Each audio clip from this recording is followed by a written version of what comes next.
'Tis the season for Santa and the Ice Cream Bunny. From the stars of Mystery Science Theater 3000, it's Riff Tracks Live. Well, back to what I do best, sitting here in my filthy pants. Join the guys for the weirdest, most bizarre holiday flick you've never seen, made funny by Riff Tracks. Oh, God, I can't see anything! Live Thursday, December 3rd, with a rebroadcast Tuesday, December 15th, in select cinemas nationwide. Tickets on sale now at fathomevents.com. I am Torgo. I take care of the place while the master is away. You are tearing me apart, Lisa!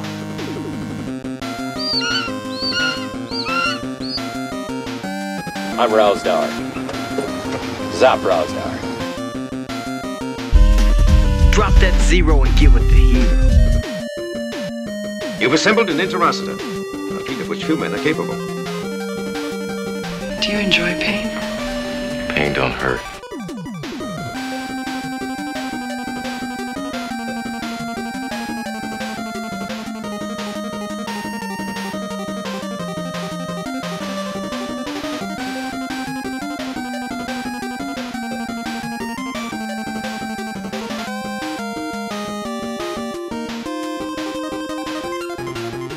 Hello and welcome to yet another very special audio interview of RiffWiki Interviews. My name is Dave Chadwick, aka Sugar Ray Dodge. You can check me out on the web at sugarraydodge.com.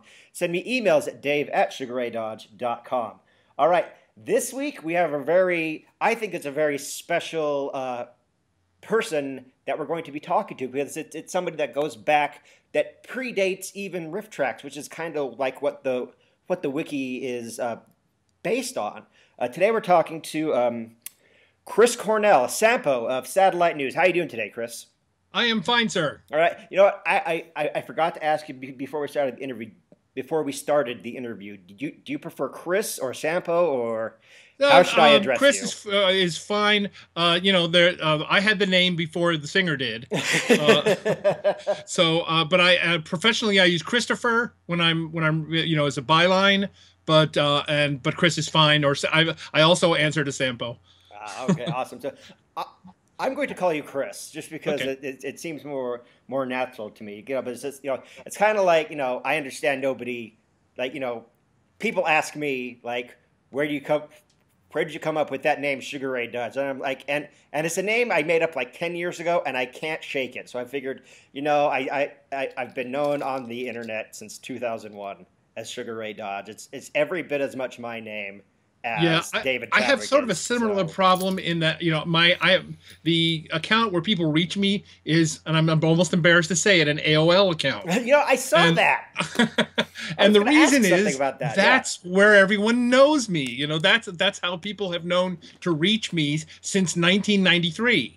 So, or 94, whenever it was I joined AOL. And that's so I just keep it. I could just use the address at the website or whatever. But people know where to find me with that address, so I use it. All right, but I say it to my dad has he's had the same email address for 20 years. Well, even further, ever since AOL was beginning, he has not changed his email address. It's his name at AOL.com, and he gets almost no spam. It's amazing. The main account. Well, the M Sampo is I'm 94. Wow, yeah. See now, America Online. Gosh, that's I think that kind of dates us all. But oh yeah, it's nuts. But anyway, well, we kind of started to get into a little bit of the first question that I had first.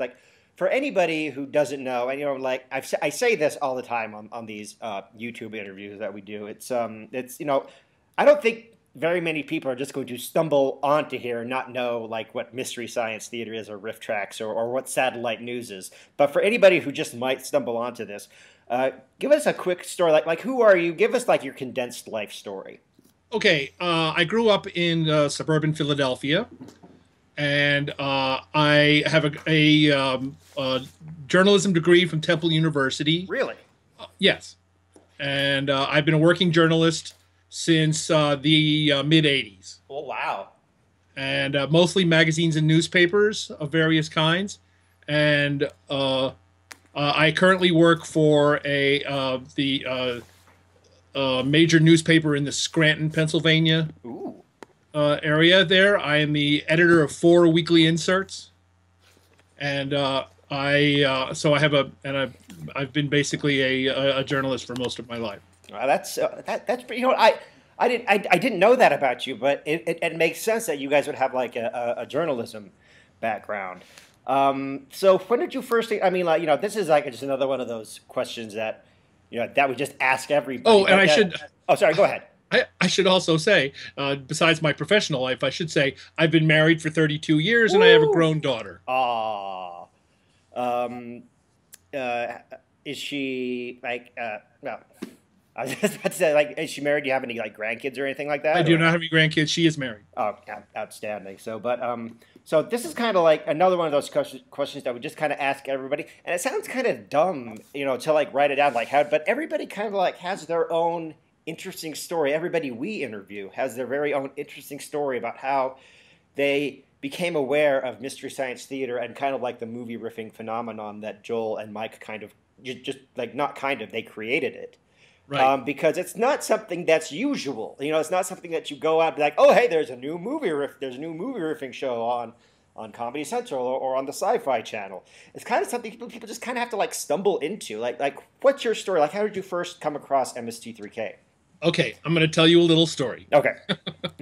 Which is, when I was, I'm going to say the late 70s, and I was dating the woman who would eventually become my wife.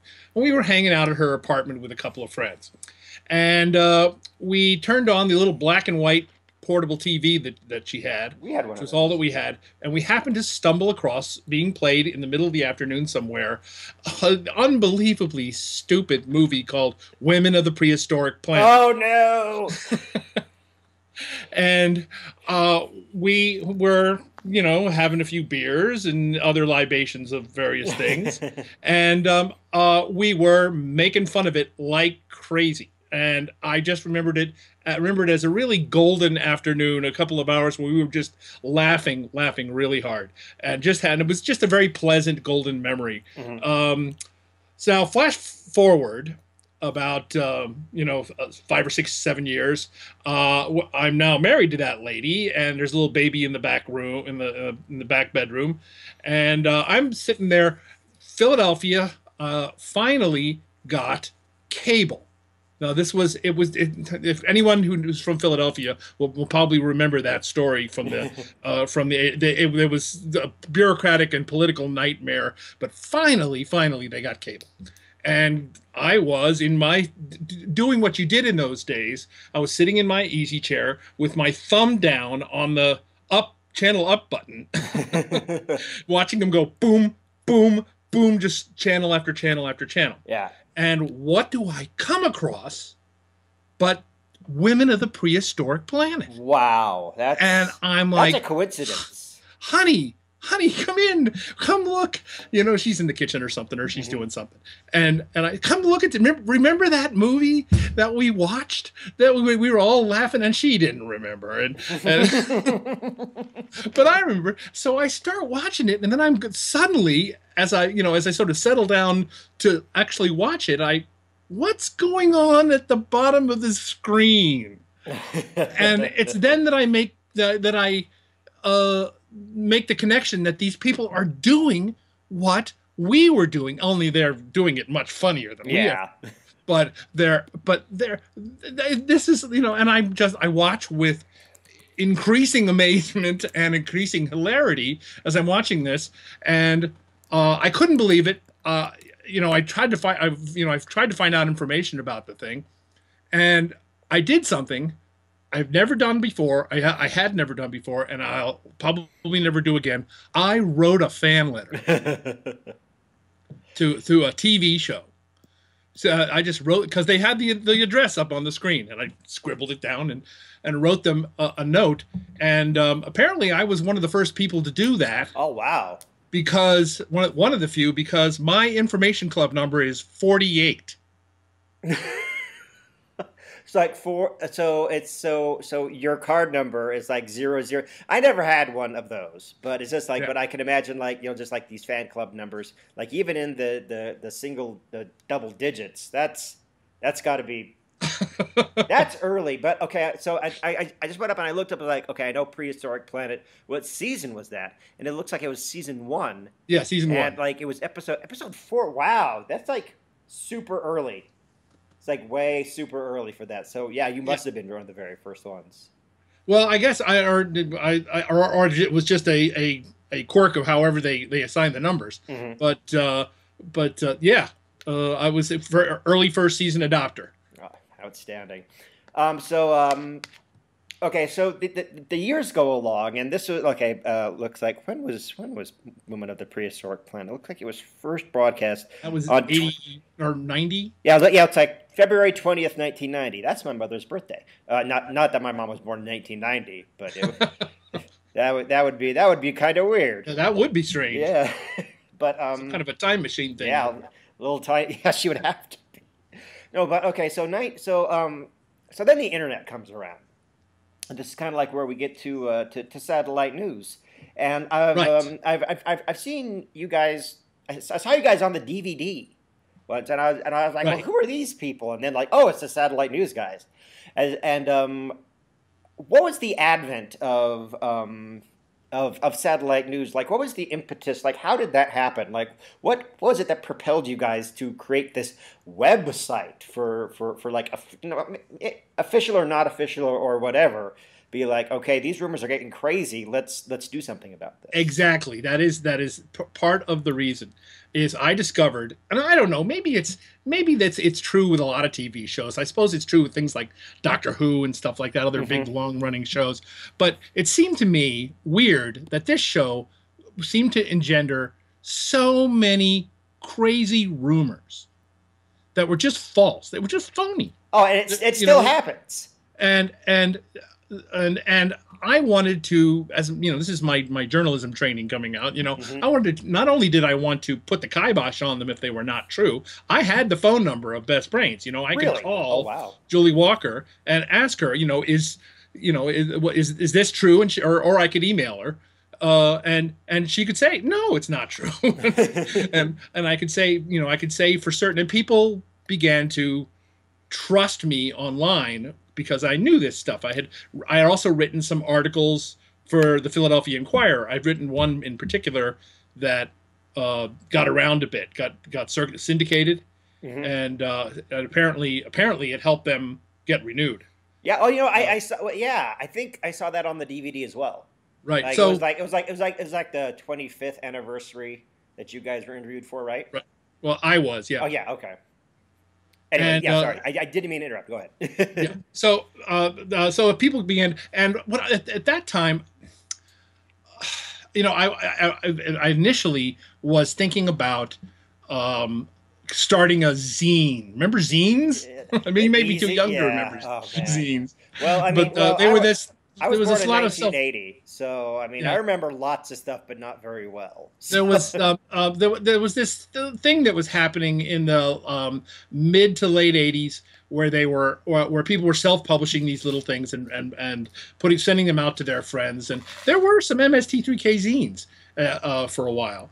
And I was thinking about, because what I was thinking about was some kind of a newspaper or something like that, some kind of a weekly or a monthly thing where we could do the news, because we were getting information from Best Brains. We were I was able to get information from them about like the names of movies that they were going to do and things like that. So I was thinking along those lines, and I had been and I actually should talk about the FAQ. That's the other thing, is I wanted to fix the FAQ that was on the Usenet news group, because I didn't think it was very good. And I wanted to fix it, and I wrote to the guy, very nice guy named Matt Doohan, who and I wrote to him, and I told him what I would like to do. I'd like to, I sent him sort of a rewrite of some of the sections, and he very nicely and very politely told me to pound sand. So I decided I was going to do my own FAQ, and that was what I was doing that on AOL. And but that was before, and I was really and I'm sounding like an old fuddy. This was before the internet. This was before the World Wide Web. Back in those days. I can't even. But no, this was just when the World Wide Web was coming out, and that's that's what put the kibosh out on the zine idea. And we suddenly had this idea, hey, let's do one of these newfangled web pages. Web pages, yeah. Remember web pages, everybody? And that's what we started. It was called Misty News. Mm-hmm.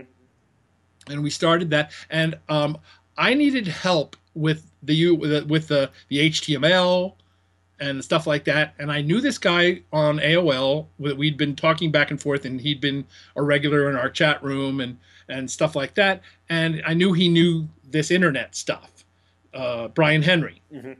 And he helped me out. He helped me create the page, and he updated it when we had new news stories and that kind of thing. Right. So it started with Misty News, and that lasted for a while, and people, and again, one of the things that I think is really important is that when you're doing something like that, if you make a mistake, you correct it, but mostly you don't make a mistake in the first place. Yeah. And you get the story right, and people start to rely on and trust you, and that's really what we've always been, devoted to. So, time went by, and there came a point when the show went off of Comedy Central. Yeah. And when they were getting ready to announce that they were going on the Sci-Fi Channel, they contacted us and they said, "You have a website. Would you be willing to put the order form for our merchandise on your website?" Wow. So that we could do that, and in turn we'll give you information, and you can. And I said, "Can we call it Satellite News?" And they said, "Sure." So okay. So really, Satellite News was you guys. Was that the name so the name change was really brought about by the move to Sci-Fi? Right. Okay. And because Satellite News was the name of the newsletter, the hard copy newsletter that they had been sending out, that Best Brains had been sending out to the fan base. Oh, see, all right, see, I didn't know that. I was a teenager living in rural Utah at the time, which is so much different than my life is now. So, but no, it's the thing. I could never really get into like newsletters and stuff just because I didn't have access to that kind of stuff. But the internet really kind of brought everything around, and so this is why I think Satellite News, the website, is particularly very important in like within the whole mythology of Mystery Science Theater and riff tracks and what have you. But continue. So I think that's mostly the story, is that we were set up. So here's our arrangement, and I think I said this on the DVD. The way I described our relationship is, I said it's similar to the relationship between the Wall Street Journal and the stock market. Really? Basically, we're an independent, news operation, but we really think what you're doing is great. But that's awesome. And we promised them we would not do stories that were not show related. And the example we always gave was Mary Jo gets a ticket on the way to work, a speeding ticket or something. Oh yeah, yeah. That's not a story that we would run on Satellite News. Yeah, well, also it's like I don't really think the fan base really even cares about that kind of stuff. It's like right. See, and that's another thing about Mystery Science, about just kind of like everybody that was involved in it, is that they weren't the kind of people that, they weren't Hollywood people. They're just, just regular Joes, just like the rest of us. And, right. They said it took until about the 5th or 6th season before it occurred to any of them that they needed to take their addresses off of their checks. Ooh. Things like that. Wow. Yeah. So, but yeah. Yeah, well, I'm not saying that there aren't, weirdos out there that would stalk these guys if they had the chance, but it's kind of like, they don't really, I'm not saying they're not awesome, but they're just regular people. They don't have like drug or maybe they do, but if they do, it's well, maybe they do. I don't know, but if they do, they keep it to themselves. It's kind of and. That also plays into the fandom because, yeah, there are degrees of separation between us and like Joel and Mike and everybody, but there aren't as many degrees of separation. Like, it's very level. It's not, like they don't go around in like fancy cars and like have bodyguards and stuff like that. So I think that's right. Yeah. And I think also that social media has even made that more true. Yeah. Oh yeah. You can now tweet Joel and he'll respond. Oh yeah. That's the kind of thing we never used to be able to do. I talk to those guys all the time on Twitter. But okay, so in fact, we kind of already. These like things that nobody on the other side of the internet can see is that I have a list here, and we kind of actually we already covered a lot of this stuff. We like how did you get the info? Basically, Best Brains gave you guys info, right? Right. Well, yeah. I mean, they started telling us when they were going to get doing the next episode, they were going to do what the movie was, and then we can announce that, those kinds of things. And the thing was. They began to trust us because if they said, don't announce this till Thursday, we didn't announce it till Thursday. Mm-hmm. And so they could trust us, and we were able to get more scoops. Outstanding. So, like, we already talked about priorities, basically. It's just all that cool stuff we just talked about. Now, the final cancellation of Mystery Science, I kind of want, how did you find out about that? How did you feel about it? And like what you're describing is one of the worst days I've ever had. Yeah, but the cancellation and we have this website now, but including to how did you feel and all how did you know? How did they tell you? Did they tell you? Or how did you decide? Okay, well, we have this website. How is this? How are we going to move forward? Are we going to keep the website or just tell me a little bit about that because I'm interested to hear just how that went down on your side. Well, from what I can tell, from my sense of what was going on there at the office when they got the news from Sci-Fi Channel, which they were expecting, is that everybody kind of went to a bar and got drunk, and they kind of just left the place unmanned. Wow. And I heard about, I got an email from somebody, hey, have you heard they've announced they're not going to get, picked up for any more shows? And I'm like, what? Because there had been a press release that had been sent to, I don't know, probably Entertainment Weekly and a couple of other places, but nobody thought to send one to us. They just, they were probably just, busy with too many other things. Oh, yeah. Probably. I finally tracked down Peter Rudd, who was the staffer there later on in the later years, at home. And he was none too pleased that I called him at home. And anyway, but wow. Yes, he was able to confirm. Because the thing is, at Satellite News, we followed basic journalistic rules, which is, I want a reliable single, first-person source to any story, especially one like this. Yeah, like the end of the thing that we're talking about. Right. So, so once I had it, then we announced it. And a little while later, I was able to get somebody to fax me a copy of the press release. Oh, man. And eventually I was able to get a hold of it. But it was just one of those things that it just, you know, we just fell through the cracks that day. And so, see, and it, I didn't know any of that. I didn't know that you were kind of in the dark about that. well, it's just, you know, for the first half of the day, I was, you know, until okay, so 4 or 5 o'clock in the afternoon, I finally, you know, managed to get a hold of Peter, and I managed to, you know, to get a copy of the press release and stuff.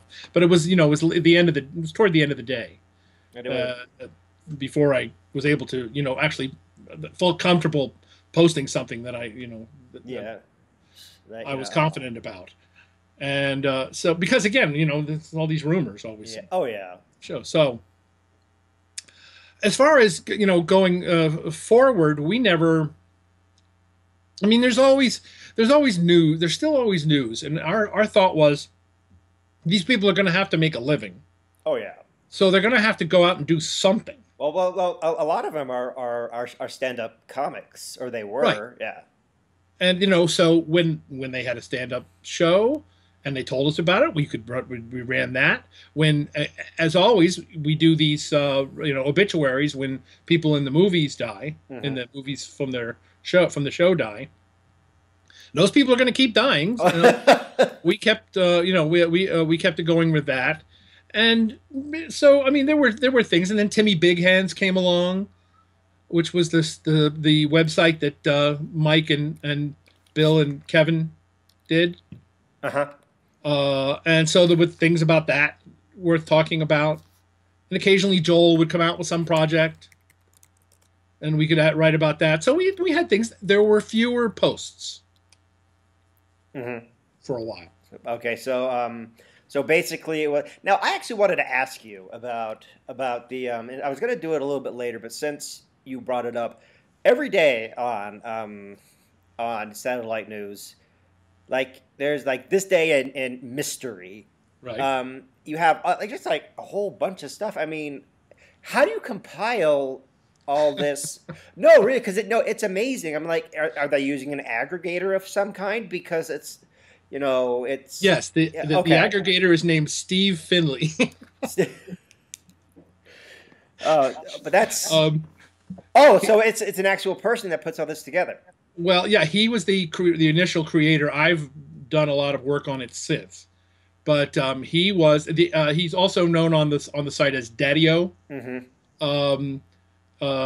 He's a guy who lives in Illinois, and he put together the story of that is he started emailing me saying he had this database.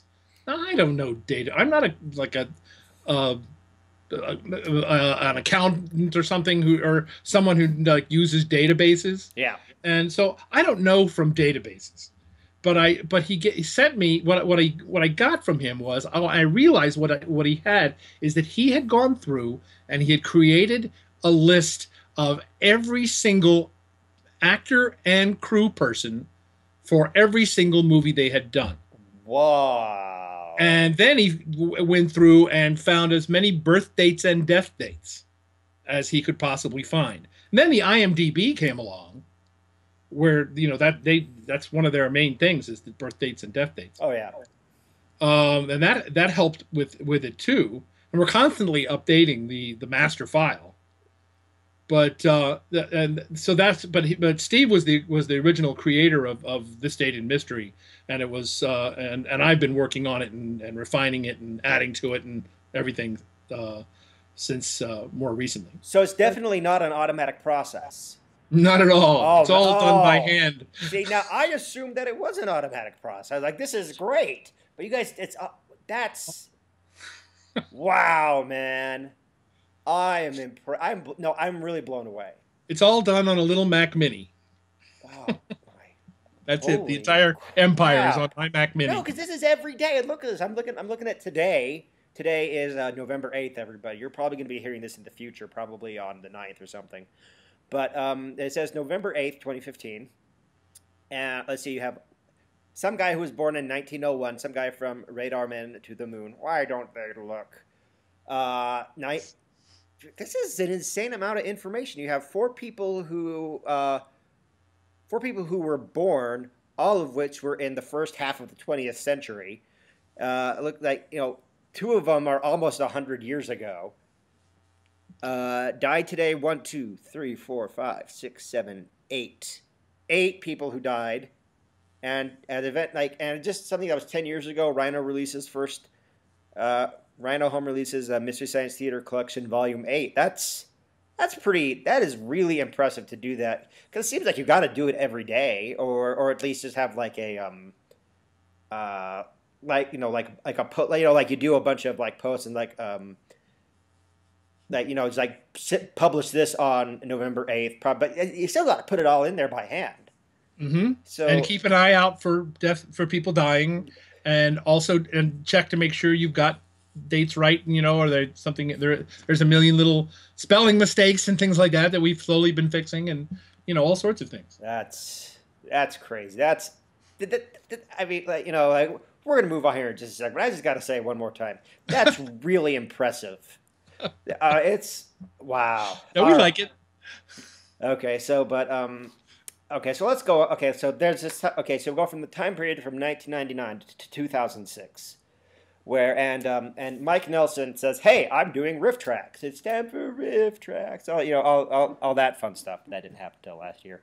But how did you feel? How did you find out that Mike had started this new company, and that he was kind of like, because at the very first it was just him, and he kind of slowly brought Kevin and Bill on there with him, like over the course of the first year, season 1, it's kind of like, you know, Riff Tracks is still trying to like kind of find out what it is, and by year 2 or season 2 of Riff Tracks, basically they start off with Daredevil, and that's the first one with Mike, Kevin, and Bill, and pretty much that was the lineup from there on out. How did you find out about it? Did anybody tell you? Did you find out by accident, but when you did find out, how really did you feel about that project? Someone did, if I recall correctly, someone did actually send us. I think it might have been Mike or someone there on the because he was working with that company in San Diego. Mm-hmm. Legend Films. Yep, Legend Films. That was where a lot of the support for this thing came from. I think some of the initial funding too, but I don't know about that. I'm not an expert on that. I should ask Mike that when I interviewed him. Yeah, I'd rather have him say that. I don't know. I'm just guessing. I'll ask him the next time I see him. Next time I talk to Mike. I've talked to that guy once, but. But I want to make that clear that I'm not making a statement of fact. I don't know. It's fine. But you know, up until then, we had kind of, this is what we were calling we were calling it our night watchman phase of the site. We were kind of like just the sort of the keepers of the museum. You were the brothers of the Night's Watch, protectors you were of the realm. Dusting things off occasionally, you know. But other than that, we weren't doing a lot with the site. But we did get an email from somebody. May have been from Mike or from someone at Legend Films telling us about, I guess. Maybe it was that Roadhouse episode. Yeah, well, I think that was the first one, right? See now, Roadhouse I think was the first official Riff Tracks, but before that, I think Mike had done commentary on like a Legend Film DVD of like it was either Night of the Living Dead or House on Haunted Hill. It's either one or both of those. I was like before, like that was like the precursor of it. Yeah, or even like Plan 9 too, didn't they? He do a commentary of Plan 9. I think so. I think Legend Films, you know, they got about because I think that, don't quote me on this because I'm probably totally wrong, but my understanding is that Legend Films was big into colorization of public domain films. Right, that was their big thing. Yeah, and they had and they had done like I know the 3. That kind of like was like the precursor. It was Night of the Living Dead, House on Haunted Hill, and Plan 9 from Outer Space. I'm looking up our page right now, which is actually out of date, but the early stuff is on there. I see. Now I don't have any of those on the RiffWiki, and I have the Riff Tracks entries because all those movies became Riff Tracks later on. But I'm not sure. I know the very first one was Roadhouse. The first official Riff Tracks, and Mike kind of wrote that one by himself. Right, 7/21/06. looking at my list. That was is that Roadhouse? Yeah, Roadhouse. Yeah. That's the very first one. But before right, that, and we had something about that too. When I mean, when those came out, those commentaries, like I remember that the one he did of for Night of the Living Dead. If you, I mean, listen to that now. He's not really telling jokes. He's just talking about it. Yeah. Yeah, he's just kind of like observing things, and he's like reading recipes. Yeah. Fun fact. That commentary for was the for Night of the Living Dead. That was the catalyst for our friend Rick Wolf of Incognito Cinema Warriors XP. Kind of like this. I don't know if you know about those guys.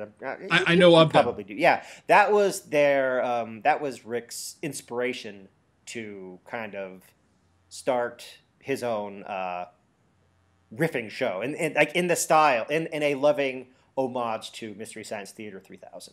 Right. Yeah.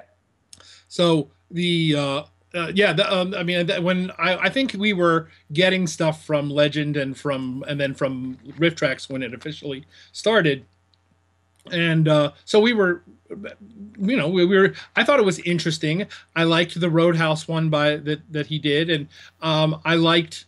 I mean, I was laughing. Me too. That's the key. If I'm laughing, then you're good to go. I actually a funny story about Roadhouse, because I basically own I mean, I did. There are some holes, but they've riffed more movies than Mystery Science did now. Right. It's nuts. I actually didn't. I mean, I had it, but I never really listened to the Roadhouse riff because the first year, while great. It's like I'm really more into stuff that Mike, Kevin, and Bill do all together. Right. But I'm sure you've seen this because I'm relentless and probably annoying a lot of people with the promotion of my graphic novel Mystery Science Storybook, Bedtime Tales based on the worst movies ever. I needed I had that entire thing planned out. Everything, every chapter, what it was going to be, everything except for one chapter. I had no idea what the hell I was going to do. And finally, I tried doing one with the boy in the plastic bubble, and it just wasn't working. And I was like, I need to finish this damn book. It's driving me insane. So finally, just okay, let's get. And I never seen Roadhouse, never watched the riff. I was like, because it was on Netflix. It's like, okay, let's just do Roadhouse. So I watched Roadhouse, and I was really amazed at how, because Mike sounded like he hadn't missed a beat in it, at all. He was basically Mike from Mystery Science without Tom or Crow there, and I was like, wow. I was like, this is and this is him after how many? This is 2006. Mm-hmm. After at least 6 or 7 years of him not doing things like this. It's like it was like the next day after Diabolic. It was really I was really, really impressed. I thought it was going to be, maybe they haven't really, because Riff Tracks, they kind of they were always funny, but they really didn't find I would say the format of it as just them as Mike, Kevin, and Bill until about year 2. But it was great. I was like, this is great, and I was able to get usually a chapter I wrote, and we'll stop talking about me here just a second. But I was so just because I had never seen Roadhouse before either, with or without the riff, and usually a chapter took me about a week to write and to draw and get everything right about it. That took me, it was the shortest chapter ever got done, but also because I was motivated and just finishing the damn book. It took me a day and a half. It took me 36 hours from start to finish. Complete parody right there. They're like, boom, done. Thank you, Mike. Thank God. All right, anyway. But, yeah, anyway, so you listened. I was delighted that they were riffing, that somebody was riffing. And I was even more excited when Kevin showed up, and I'm looking now. His first one was the Star Trek V. Star Trek V, and Bill's first one was Top Gun. Yeah, and it was just I enjoyed them immensely. And you know what you know what I'm really enjoying right now, because they have their Riff Tracks Presents brand. Mm-hmm.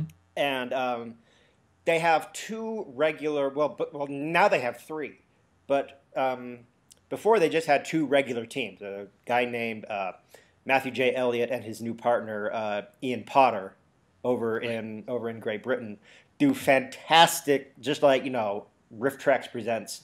I would recommend Warning from Space to anybody. It's probably the best Riff Tracks presents out there, bar none. They also have a couple comedians who team together to do some riffs for them every now and again. Cole Stratton and Janet Varney. Yes, they're hilarious. I really have nice things to say about their. I can't remember the name. Sketchfest. No, the first one. Yeah, Sketchfest is awesome. Oh, I think you mean what was the? I think the first one was Dirty Dancing. Dirty Dancing, okay, right? That's what I was. I was blanking on the name of the movie. Their Dirty Dancing riff is as funny as anything as good as a regular Riff Tracks with Mike and Bill and Kevin. I agree. In fact, very, very funny. And in fact, I wrote a feature for the wiki called a Riff Tracks Starter Kit because I meet so many people on the internet who maybe are not. They're Misties, but they for some reason they're hesitant to get into Riff Tracks, and I've painted myself pretty boldly. It's not the same, man. Yeah, I painted myself pretty boldly in Riff Tracks colors, and sometimes I get into a little bit of trouble with a little bit with some members of the fan base who think that I like Riff Tracks more than Mystery Science, which I guess is kind of which I guess is kind of true, but not really. But it really doesn't. But the thing is, I wrote this thing called the Riff Tracks Starter Kit for people who they say I want to try Riff Tracks, but I don't know where to start. And I look and people suggest things just all over the map, the map. So I kind of wanted to and it's very intimidating if people don't know where to begin. So I kind of want to just put something up there okay, here's the essentials. These are the essential Riff Tracks. And then their next step, deep cuts, which are basically just the ones that I really like a lot. And the rest, which basically is just shorts, live shows that you need to see and things like that. And the one that I chose I picked out two for Riff Tracks Presents that were done by those two other teams. Warning from Space was won by Matthew J. Elliott and Ian Potter, and the second one was Dirty Dancing by Cole and Janet, C and J. But yeah, Dirty Dancing, it's definitely. I'm with you, man. It is right up there, probably in the top 20 of anything Riff Tracks has ever put out. Right. I was in one of those. I don't know. Maybe I can never tell whether it's my mood on a particular day. But when I was watching that one, I was laughing so hard, and it was one of those. I just doubled over with laughter for the whole movie. It was I just thought they were just right on. Their latest one is really good too. Let me pull up my encyclopedia to see. I can't remember. It was like Dreamscape or something. I was like, wait, one of these. Oh, excuse me. It's one of these cheesy '80s movies that they like to do. I need to update that. But I think it is called Dreamscape or I can search for it. yeah, Dreamscape. Dreamscape. Riff Tracks Presents Cole Stratton and Janet Varney, June 19th, 2015. That was everybody out there. Dirty Dancing, but if you're somebody who doesn't really like to do the track syncing things that a lot of people seem to have a lot of problems with, I would recommend Dreamscape definitely, which is it was their first one since 2012. But again, it seems like they didn't miss a beat. They're a great comedy team, and this '80s cheese thing they've kind of made it their thing for Riff Tracks Presents. But also getting back to what because I go on and on and on and on. But what they have now, it's since I don't know if it's because Cinematic Titanic ended. I honestly don't think that that's really a factor in this, but we'll talk about that in just a second. Mary Jo Pell, or how do you say her last name? Pell or Peel? Peel. Okay, Mary Jo Peel. For some reason it's Pell in my brain, but I've heard them say it Peel, but it doesn't ever really replace it in my head. It's odd. But Bridget Nelson and Mary Jo, they're shorts, and I'm like, they're doing these shorts. It might be unfair to say that they're targeted towards women, like women's issues or things that. Well, they're a little girly, but that's fine. Yeah, well, no, it's fine. No, they're hilarious. They're great. And I'm like, these guys could do an entire movie. And Sure. Yeah, in fact, I've been trying to I'm kind of in a position that you kind of were in back during Mystery Science Society. You know, Riff Tracks, they indulge me probably a lot more than I deserve. And really all I have to do is, I'm not bragging about anything at all. But like, if I ask them for something, like 9 times out of 10, I'm gonna get it.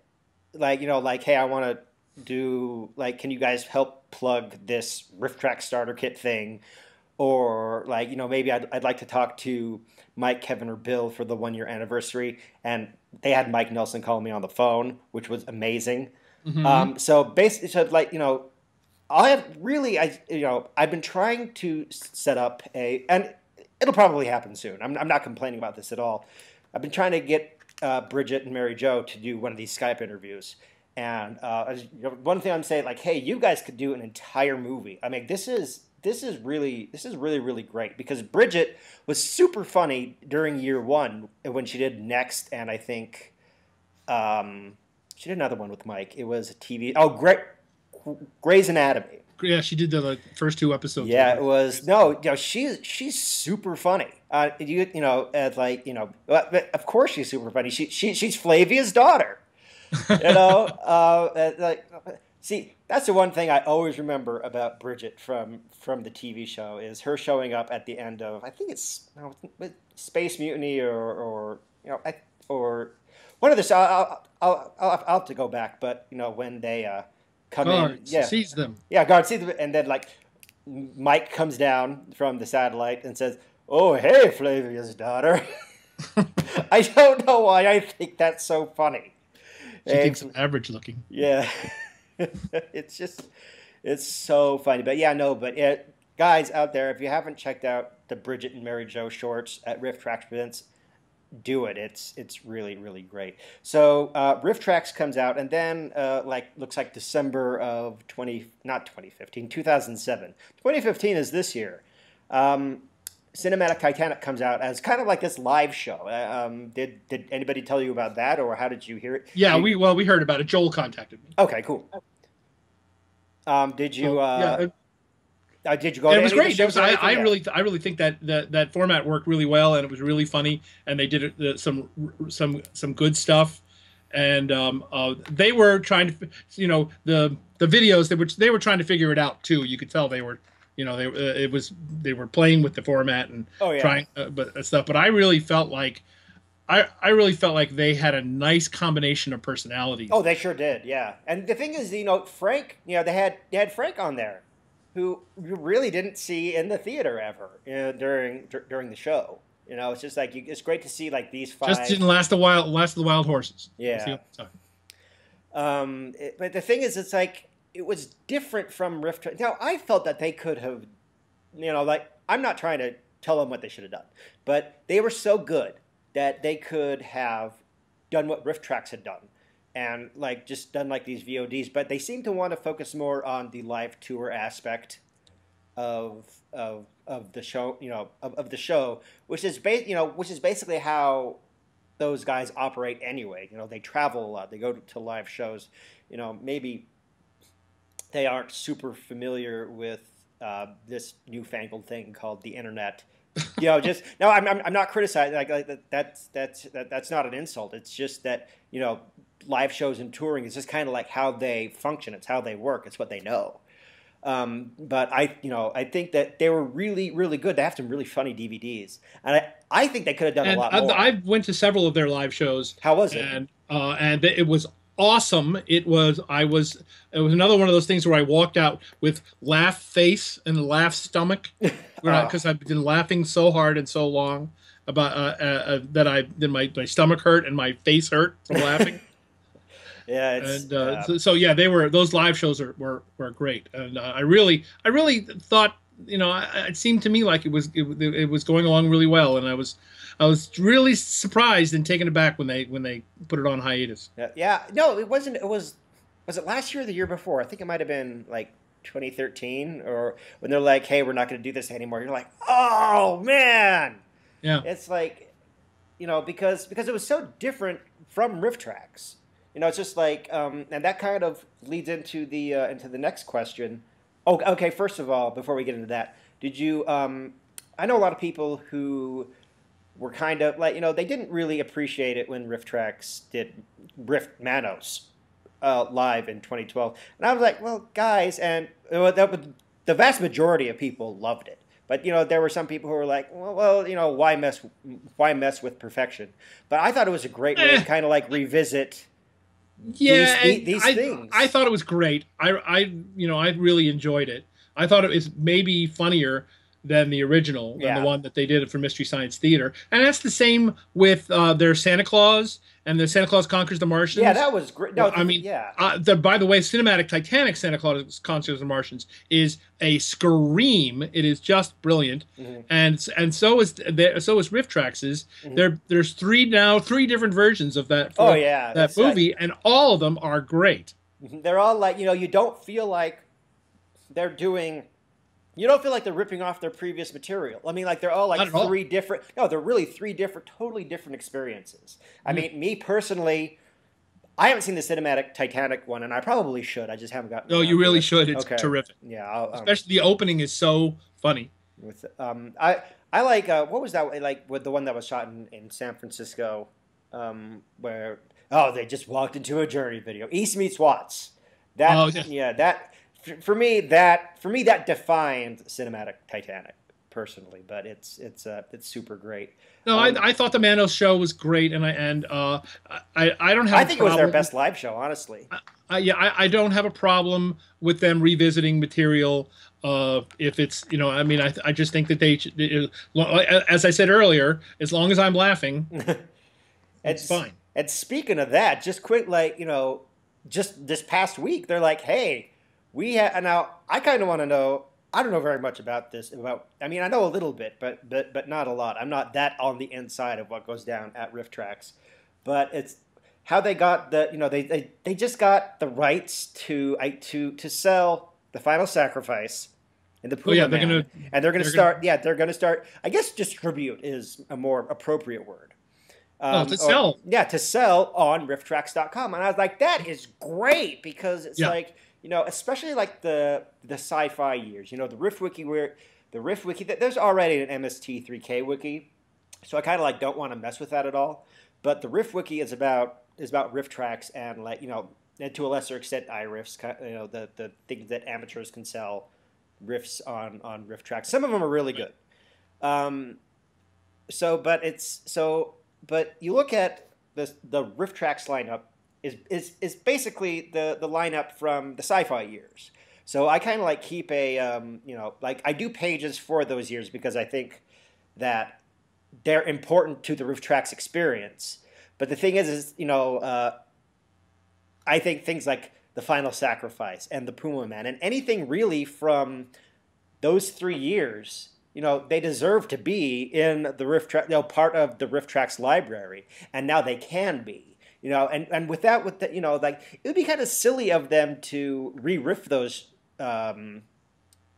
movies in particular. I mean, they like anything like before Bill got there, they can do, and it would be really cool and fun. But if they kind of redid stuff that it was just that lineup, it's kind of like, you know, it would seem odd to me. It wouldn't. I don't think it would be wrong. It'd just be like, you know.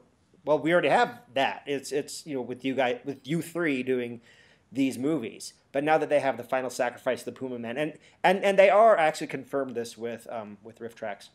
They are going to be releasing Joel episodes. In fact, I believe a new Joel episode. I'm not sure which one.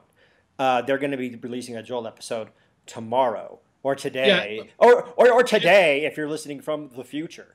Yeah, it's MST3K Monday, so they're going to do it every Monday. Hashtag, with new intros from Mike, I believe. Yes. But it's going to be. I think. And honestly, the thing is, here's the thing about that, which is, a lot of fans may not know this, but I mean, obviously, Mike and Bill and Kevin got paid. You know, they got paid their salary or whatever, however it worked, but they didn't get they were not owners of the product, and they don't get residuals. Yeah, no, yeah, I think this is something Bill has talked about. Yes, yeah. And so this is, and they said this on the Riff Track site. This is their first opportunity to actually make some money from Mystery Science Theater, and it's I think that's important as well. Yeah, I think because I'm actually I don't really like to get involved in like the politics of things. Yeah, I don't either. But the thing, I think that they deserve to get paid for their work. Yeah, exactly. I mean, Rhino. I mean, I don't want to get into what happened at Best Brains or Rhino or Shout Factory or anything. Because I don't know. I really don't, and it would be poor form of me to ask. But I think it's finally. I think it would be it would be sort of out of bounds for me to get into a lot of details. Yeah. So I don't know a lot of details either. But I think it's the right thing that they not necessarily control, but they have a little bit more ownership of their material than they did previously. No, so, I just think it's important for people to know that if you're hesitating about getting one of those episodes, that's just another pice of information. Oh yeah, it's be like, so support accordingly. Right. It's an important thing to say. But just jumping off of that, we were talking earlier about rumors, and I just kind of wanted to address this because I think you're I think you're the right person to have this kind of discussion with. People all the time are there's this wild speculation, and I, honest to God, don't know where it comes from. That there's this bitter rivalry between Team Mike and Team Joel, basically Team Riff Tracks versus Team Cinematic Titanic, and there's just that there all kinds of bad blood between these guys. And I'll tell you something, I have had somewhat limited, but probably more than some fans get access to these guys, and I just don't see it. I don't know why. Be like everybody. There's bad blood between these two camps, and I don't see it. I mean, number one, do you see it? And secondly, if you don't, where do you think that kind of stuff comes from? I don't see it.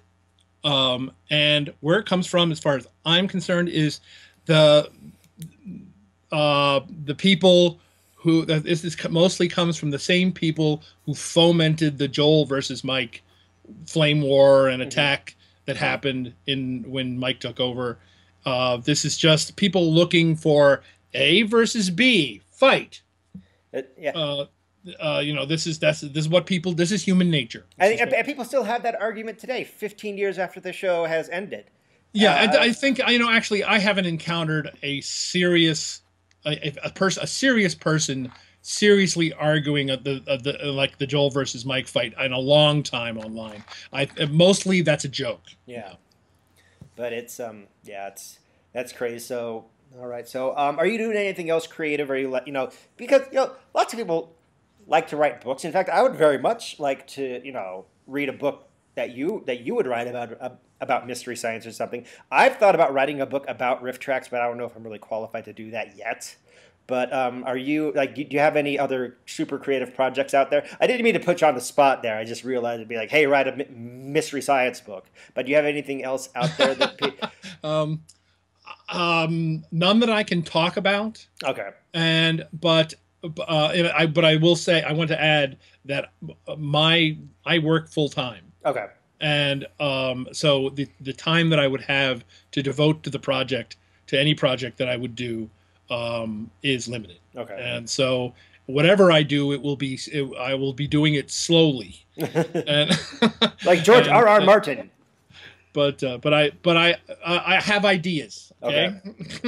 That's cool. Hey, you'll let us know, one of the right? things I will say this though.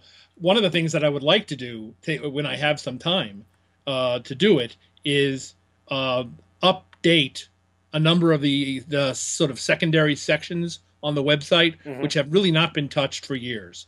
There's a lot of stuff on here, yeah.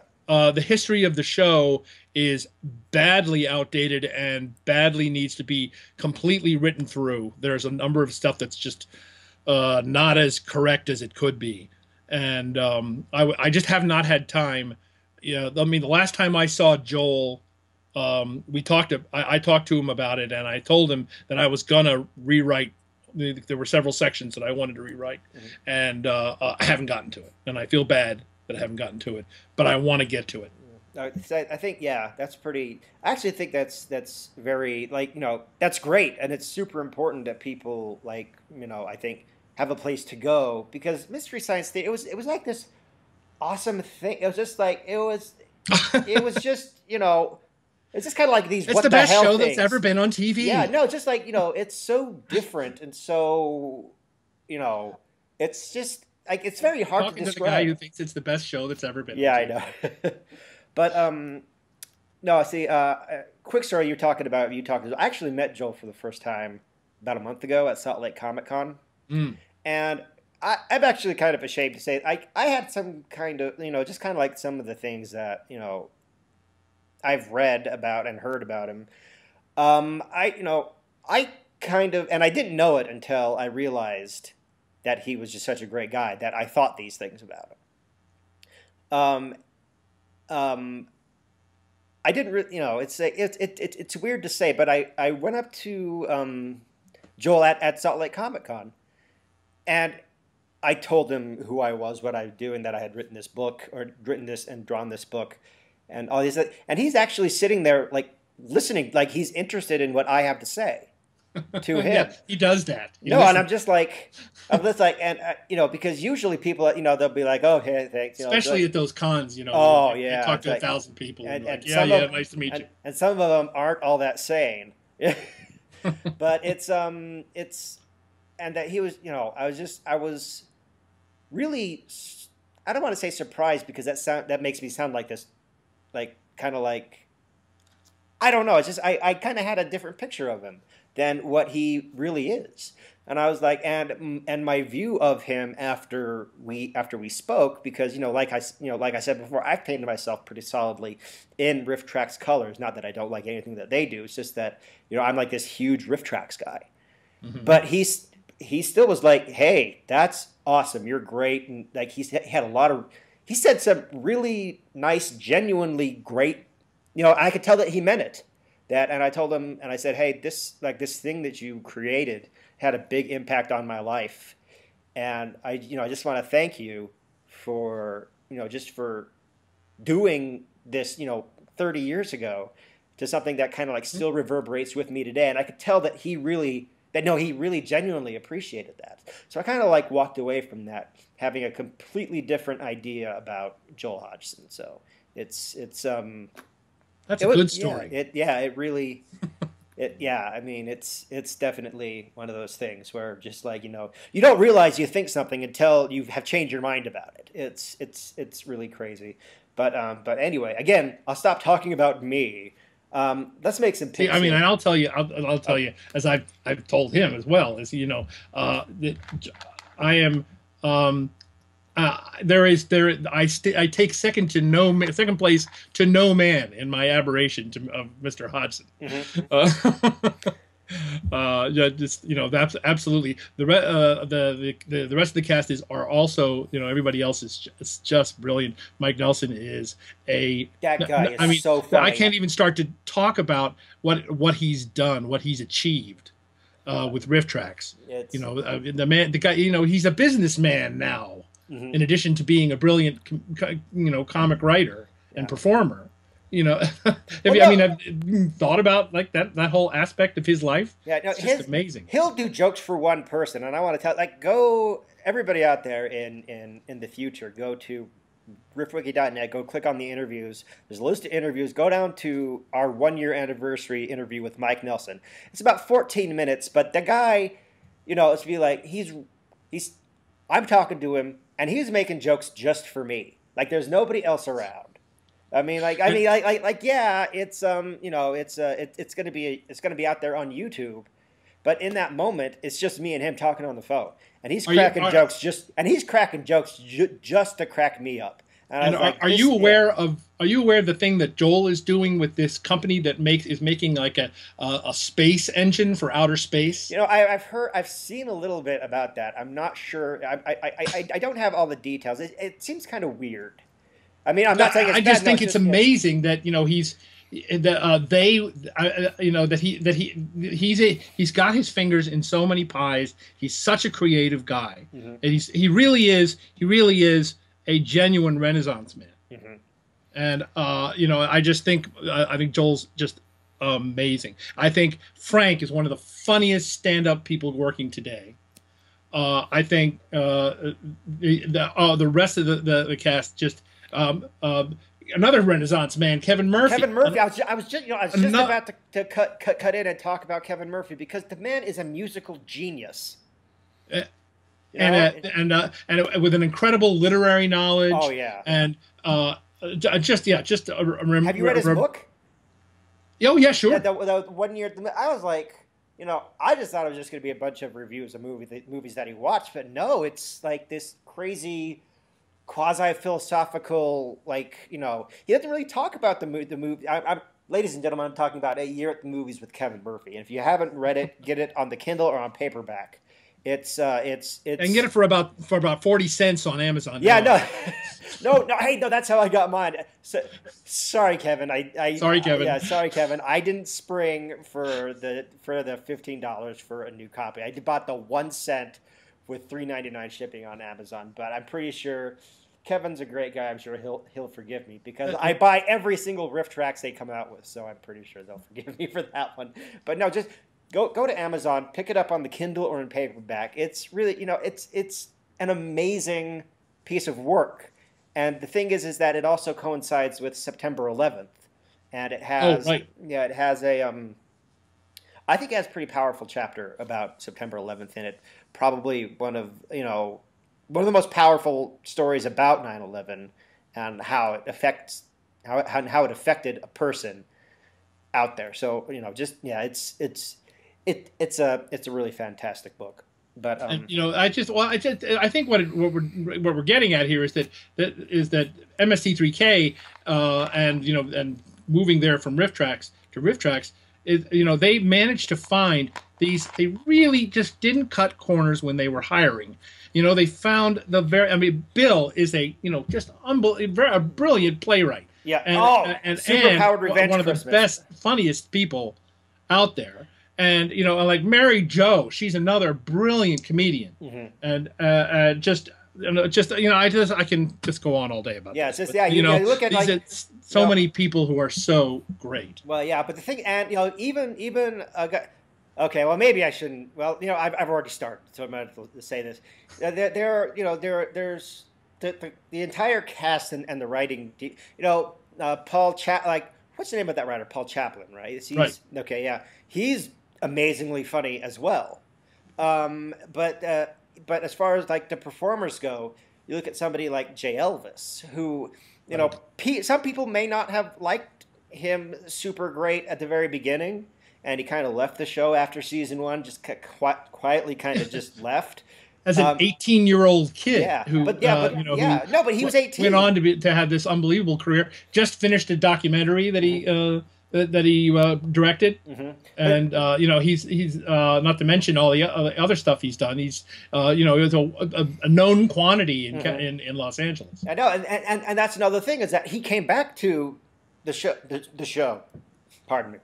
He came back to the team more or less with Cinematic Titanic, right? And he was so much, I'm not trying to say he sucked during season 1. Don't anybody misunderstand that. But he was so much better here, like 20 years later after he left the show, and he comes back in. It's like what? Fantastic presence, in Cinematic Titanic. Just that voice and just unbelievable. And Joel says. And I tend to agree that he's the best gag writer in the business, and it's just amazing. Yeah, it's super great. But I like everybody there, and everybody involved with riff tracks, and we can. Of course, now we who we've left out. Trace, the man himself, Trace. Yeah. I think he has a new puppet show, or he just finished the Kickstarter for. I think it's a kids show, isn't it? And I think he's in. Correct me if I'm wrong, but I believe Bees McKeever is also like going to be one of the puppet wranglers on that. Oh, I've been wondering. I think I'll actually have to ask her. Just thinking about Bees the other day and wondering what I hadn't heard from her in a while. I actually want to talk to her on one of these things. I know her kinda, but it's one of those things where because she's an attractive woman on the internet, and some I'm just talking about just from my perspective, and some random dude with long hair that she didn't know anything about calls up like, hey, you gotta call me on the phone and we'll do an interview. Yeah. It's like I don't want to come off like that guy. Yeah. That's she used why to I'm share. hesitant. She used to share in the earlier days, not long after the show was over. But when she was doing projects and stuff, and she got married, and she kind of got there. She kind of went private, and we haven't heard from her much. But she's also a great. I actually think she makes some of the best props ever out there. It's really. I think she's pretty great, but let's go on to some picks here. We do this. Well, I haven't really done this in the last couple of interviews because the last couple of interviews have been with, the previous one that we just released on Friday was with Jackie Naaman Joes, who played Debbie in Man of the Hands of Fate, and then we had Rick Wolf of Incognito Cinema Warriors, and before that we had Connor Lestoke and Sean Thomason of. Two writers at Riff Tracks. Yes. Do you know those guys? Yes. They're great. They're hilarious. I mean, I don't know them well. Yeah, well, but I think I know them to say hello to, and I believe they know me to say hello to, and we've exchanged some tweets back and forth and stuff. But we're not. I'm not going to pretend that I'm like best pals. Yeah. Well, yeah, I know, but they're hilarious. It's just like goes back to what you said before about them not cutting corners. Like they probably found the two best guys to write for this kind of material that they absolutely. Yeah, but I always ask, and I kind of want to, and I'm going to continue to do this from this point on because it'll apply to pretty much everybody after this. We ask people to make what are your top 3 MST3K episodes, and then after that it's going to be the top riff tracks, 3 riff tracks, and then after that, if you could choose a movie for Mike, Kevin, and Bill to riff any movie at all, no questions asked, what would it be? So, let's start with as far as Mystery Science. Top Mystery Science Theater movie. Well, first of all, my general answer to this is usually, they're members of my family, boy. I love them all. But that's great. But we all have favorites. If I had to. And you do. What I've said was, in the past, I had to pick one to Desert Island episode, you're going to maybe a little surprised because it's not one of the more well-known ones. The Violent Years. The Violent Years? Yes. I don't think I've seen. I'm a horrible fanboy. I don't think I've seen that one. I mean, I've heard the name. I've seen it on lists. Ed Wood. It was written. It is believed to have been written by Ed Wood.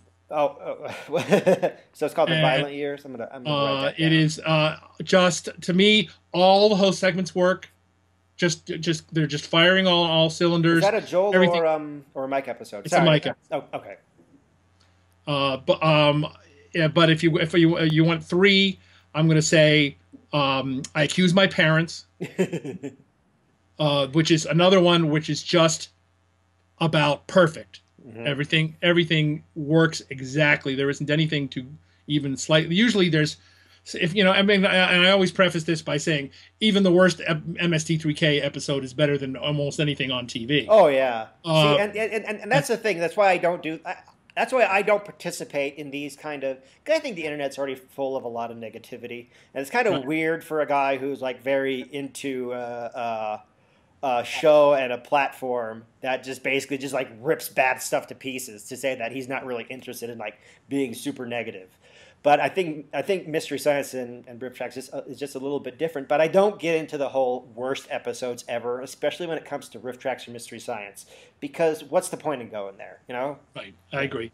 But I think that one is just you could usually find, like, there's always there's usually maybe one clunker host segment in an MST episode, or one that maybe it's just not quite as good. As the there's rest of nothing them. to complain about with I Accuse My Parents. It's just perfect. Mm-hmm. And I guess the other one I would pick would be Werewolf. Werewolf.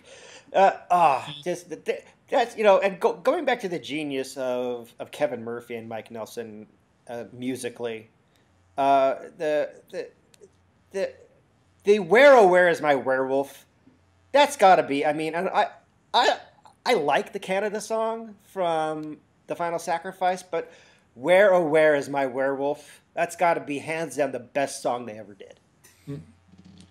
Yeah, I don't know. That would be a whole thing. I think we did a weekend discussion thread about best songs a long time ago. I'd have to go back and look what the consensus was, but that's a good one. All right. Yeah, but Werewolf was at the time it was okay. When was it, the last season or the second? I think it was season 9. I believe that Werewolf is season 9. Okay, yeah, I'm going to say 904. Wow. Now I shouldn't act surprised by that because I run a Riff Tracks wiki and I know, and I have to preface a lot of these things when I know exact dates and I could be wrong about that. I'm not. I have to tell people that I'm not insane, but I shouldn't act surprised when somebody else has more of an encyclopedic knowledge than I do. But it wasn't their very not last, but their newest, because it's I think. How many movies from the 90s did they do on Mystery Science? It is close. It's close to. I'd have to check, but it's up there. I think it might be the newest one they ever did, and it was just what? Whoa, this is something that it was made after Twin Peaks. Sorry, I got Twin Peaks on the mind. I watched 16 episodes of it last night, and I'm like, people liked this. This is crazy. This is so stupid. It's if I could get Riff Tracks to do anything, I'd be riff the pilot episode of Twin Peaks, because that thing is so boring. But anyway, I'm probably pissing off all the Twin Peaks fans out there. But anyway, let's move on. Top 3 Riff Tracks. I'm going to say pick any Twilight. Yes, episode. Definitely. Just pick a random one, although I really thought the first one was just fantastic. First one is great, but to cut you off so rudely, I actually my favorite. I have 2 absolute favorites from Riff Tracks. One is House on Haunted Hill, and the other is Breaking Dawn Part 1. I think Breaking Dawn Part 1 is, since you say just pick any of the Twilights, for me, Riff Tracks doesn't get any better than what they did with Breaking Dawn Part 1. It is a perfect riff. If you haven't seen it, everybody, you really should go out there and pick it up because it's phenomenal. The second thing I would say is pick any Star Wars. Although Phantom Menace is just brilliant. Phantom Menace, I would to cut you off so rudely, to say pick anyone. It's I'm such a rude interviewer, but it'll be okay. I'm pretty sure I'll get it. We'll edit all the rudeness out. Yeah. But it's I think the Star Wars Holiday Special, I think, would be I would choose. Right. Yeah. Right there. I mean, the rest of them, I think particularly not A New Hope, the first Star Wars. Not 4th, it was the first Star Wars. Right. Episode 4, which is really episode 1. But I think that one, out of the movies, out of the proper movies, I would go with Star Wars: A New Hope, because I think that one's great. And for the third pick, I would say pick any Harry Potter. See, here we go. One more time. I think that everybody should, if you're going to do that, me being rude, say go get Harry Potter and the Prisoner of Azkaban. That one is on the Riff Track starter kit. It was released in late 2008, along with what I just said about A New Hope. In fact, I just think there's this phase from in late 2008, from The Happening all the way till The Dark Knight, where they just did all these iconic, really great summer blockbuster kind of movies, and they're just at the top of their game. And I think that's when Prisoner of Azkaban came out. I think it's their best Harry Potter riff. But I love all the Harry Potter riffs, honestly. And just to add to cheat and add one more, if I was going to put in one just a VOD title, Buffalo Rider. Buffalo Rider. Fantastic. That's on the starter kit as well. And I got it's because it just seems like such a great mystery science kind of feature. It's Buffalo. Yeah, it's definitely one that if you haven't seen, go ahead and treat yourself. So what movie would you have them do if you could, like, hey guys, do this, I command you? Like, what movie? You may be surprised, but I've mentioned this to them, and they've kind of thought, oh, and St. Elmo's Fire. Really? I would never have thought of that either. Is there like what's the? I mean, it's cheesy as hell. But is there? And it's all those Rat Pack people. Rat Pack, I mean. It seems like Rat Pack. The jokes would just have to. The jokes would write themselves, and they probably sing something from the theme several times. I mean, there's so much material right there in. I just think it's a rich, target rich atmosphere. But it definitely is, and I think that. Like when I did my back when we did text interviews, and we still do text interviews, but I kind of did one with myself because I wanted to say some things about the wiki and what it was, and I was forced to do what I was forcing everybody else to do and to pick one, and I realized how much harder that really is to kind of just focus on one. It would have to be and it's when I know they'll never do it. If I could force them to do it, they would hate me for the rest of my life. Would be my literal favorite movie would be The Ten Commandments, and it's like 3.5 hours long. Yeah, and it's like it would just be such and just to kind of stay away because they tend to stay away from politics and religion and the more divisive kinds of jokes. And I think they do a really good job at that. But to stay away from being just playing it down the middle, as far as just the subject matter goes, I imagine that would probably be pretty difficult. But it has that 1950s great movie epic kind of thing. I actually think that is the holy grail of movie riffing. If anybody can riff the Ten Commandments, that would be. That would be I think that it would be okay. Nobody. This is the end. Nothing can ever beat this. But is that the one with Edward G. Robinson? Yeah, it has Edward G. Robinson as Dathan. Where's your Moses now? And it has John Carradine as Aaron. It has John Carradine in it. So it's well, hell. That just seems I think anything really with John Carradine is how many riffs. How many riffs was he in Mystery Science? It's not a lot. No, not a lot. He was 2. Oh, really? I could have sworn I seen him more. It might be in Riff Track. Sorry, go ahead. Yeah. He was in for about 5 minutes of Night Train, no Mundo Fine. Red Zone Cuba, and the other one was I think the Beast of. Was he in Beast of Yucca Flats? No, he wasn't in Beast of Yucca Flats. Okay. He was the other one he was in is season 3, and I'm having a senior moment. I'll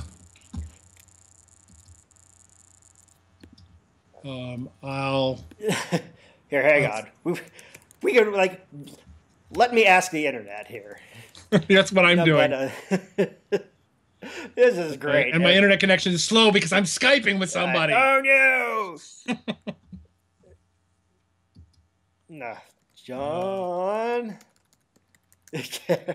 I'm not going to take it's any a race of this now. out. Yeah,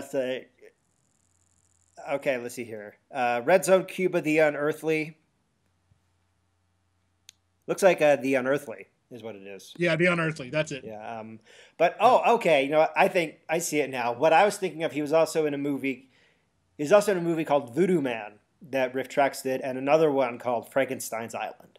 So I think that might be where Frankenstein Island.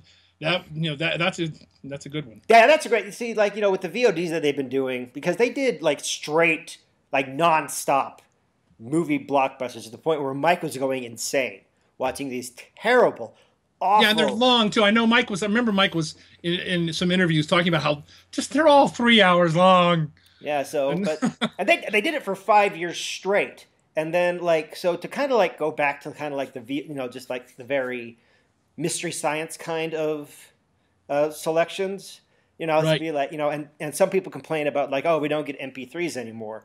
It's like there are literally hundreds of MP3s.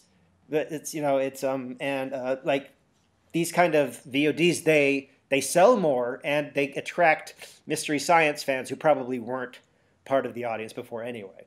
But it's it's definitely it's a pretty cool thing, I think, that they got going on over there. So anyway, going back to you're St. Elmo's Fire. I'm gonna write that down. I'm going to. They'll never do it, and they could never. I mean, they could never do it as a. They'd never get the rights to do it as a VOD, and I don't think they'd want to bother with doing it as an MP3. So they'll never do it. But but it's fun to think about. It is. But that also goes back to like the iRiff shows. Maybe somebody will hear this and pick that up. And be like, ooh, let's do the St. Elmo's Fire song. I bet I would be surprised if they haven't already done it.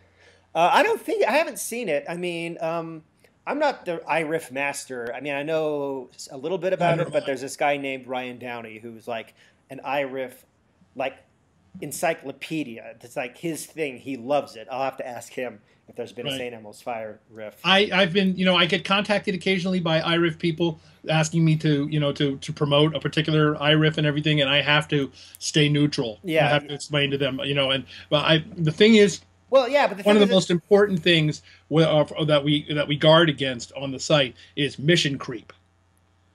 We try to stay focused on MST3K and the MST3Cast people. And if we start getting off into, if I say something about one iRiff, I have to say something about them all. Oh yeah. See, here's the thing. I totally understand that. Like just from the point where when I was doing Storybook earlier this year, but you kind of have to throw everything out there. Just be like, hey, here's this. Do you think you could maybe say something about it on your website? But at the same time, you're like, well, it's kind of expect to not really get far with that because just because exactly what you said. Because if they do if they talk about my iRiff, then they got to talk about or my comic book. Then they got to talk about everything else that people send into them.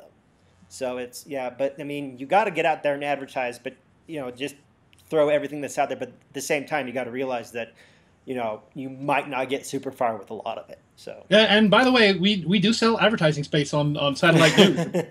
I should probably say that on the. You do. Let me see here. But yeah, anyway, but that's super great. So I don't have really. I think that's the end of my list here of things to talk about. Is there anything? Well, this has been kind of roundabout and fun. Oh yeah, but is there anything that we haven't talked about that you maybe would like to say, or I mean the floor is yours, man. Thanks so much for talking to us today. I want to talk to you about Amway. No. I want to tell you about Cutco knives. No, it's been great talking to you. All right, outstanding. So that is Chris Sampo Cornell over there at Satellite News. It's mst3k.info.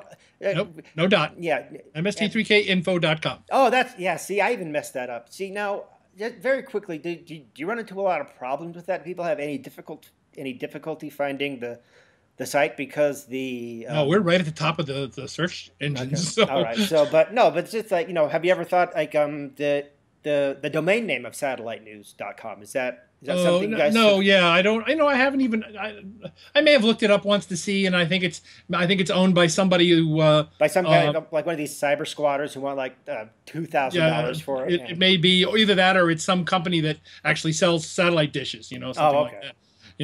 But no,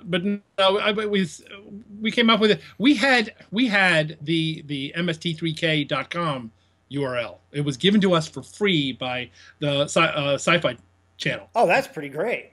And then Jim paid us a very respectable sum for it. and so he has it now. And now Joel has it, I believe. Joel has the domain name. Which domain name? The MST3K.com. Oh, .com. Oh, .com. That's okay. Yeah.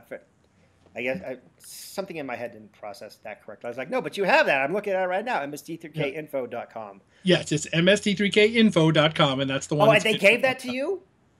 No, MST3K.com. Yeah. Okay. No. Yeah. But the Sci-Fi Channel saw no value in it. Oh my God. This is what we were told by the internet people there. They saw absolutely no value, and I said, if you're gonna just give it away or whatever, we'll take it. And they said, you've got it. Are they stupid? Boy, I don't like to say things like that, but wow. How about I won't say stupid. What I will say, short-sighted. Oh God, that's a great. How many people know that? That's amazing. I've talked about it before. That's amazing. Oh wow, I'm really glad we got that story in here because no, really, because that's amazing to me that you guys had, and then you guys sold it to Jim Allen. Yes. Now,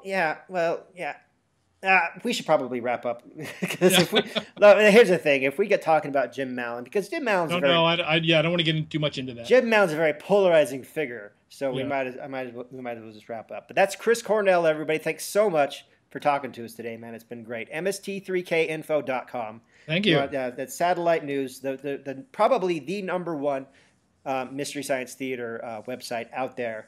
And there aren't very, very many of them, but it's the very top. It's the place to go for Mystery Science news. And I wanted to remind everybody that I'm Dave Chadwick, aka Sugar Ray Dodge. Be sure to go to my website, sugarraydodge.com. Check out my new graphic novel, Mystery Science Storybook, Bedtime Tales based on the worst movies ever. It's $3.99 on Amazon and on Gumroad. And also check out my own personal riffs. The latest one is Ben and Arthur, #3. I think it's my best one. It's super funny, so everybody go and check that out and say nice things about me, damn it. That'll be it. Again, Chris, thanks so much for coming on, and my pleasure. We'll see everybody later.